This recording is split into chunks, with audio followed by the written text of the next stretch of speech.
Hello, team. Welcome to the Market Minute. Today is September 12th, and we are on, I guess, day before CPI day. That's what today is. So we're going to go ahead and take a look at the screens here. We are not at the lows. We're not the highs. We're kind of sitting right in between, but we are pressing. This 10-year is pressing near the resistance levels here at that 430, 431 mark. So we'll keep an eye on that going into tomorrow. Tomorrow is a big day. Tomorrow is CPI at 8:30. We're going to announce they're going to announce the CPI numbers, the year over year and headline, month over month numbers. This is going to be real important. We're going to take a look. The forecast on the month over month is 0.6. The year over year is 3.6. We're going to see if that comes in. If it comes in light and we're on the top end of the range, we could see this thing drop down a little bit. We could see yields drop, pricing get a little bit better if we see this number underneath the forecast. But if we see it blow through forecast, that is a concern. There's whispers about this potentially being a miss or on the high side.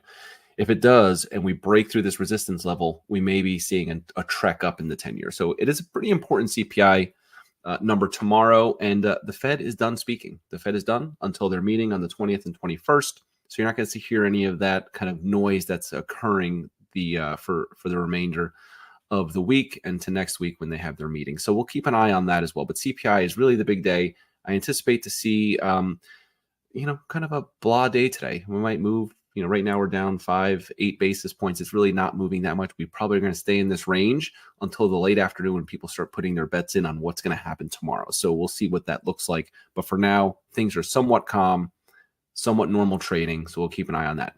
I am seeing in the market right now, based on this being on the high end of the range, that people are getting ultra competitive out there. And just want to make sure that you guys are all aware, you all have the tools to compete on price. So when you have the opportunity and we have all the mechanisms in place for you guys to get super aggressive and win every deal we possibly can.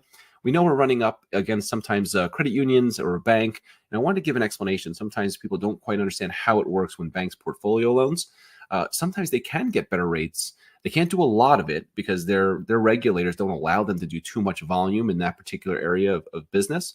But they can get rates at a little bit lower level if they are not delivering to Fannie or Freddie. If they're going to portfolio their loans, and you know that Fannie and Freddie have LLPAs on their loans, you see that in your pricing adjustments, and especially on investment properties and second homes, a lot of times the banks are going to have a little bit of an advantage. They can't take too much of it in, but you might see these local credit unions price a little bit better because they're not delivering to Fannie or Freddie. They're going to keep those loans, portfolio those loans, and not have LLPA charges that the government charges through Fannie or Freddie. They're also not going to have G fee charges. So a G fee charge, we've talked about it on here before, is anywhere from 50 to 60 basis points to rate. That's what the Fannie or Freddie or FHFA charges in guarantee fees for the loans themselves for the investors to make sure they get made whole if they make an investment. So that G fee is charged on every single loan, and it's an addition to rate. So if you think about it from a bank perspective, they don't have to issue that insurance. They know these borrowers are most likely not going to default because default rates are really low. That's why they're able to sometimes come up with a little bit better interest rate. But if being creative and getting aggressive in your pricing and your strategy, you can still win those deals. So make sure you contact the Lock Desk for any assistance that you might need to win every single deal we possibly can. So that's all we have for the Market Minute. Thank you. Stay tuned for tomorrow when we talk about CPI.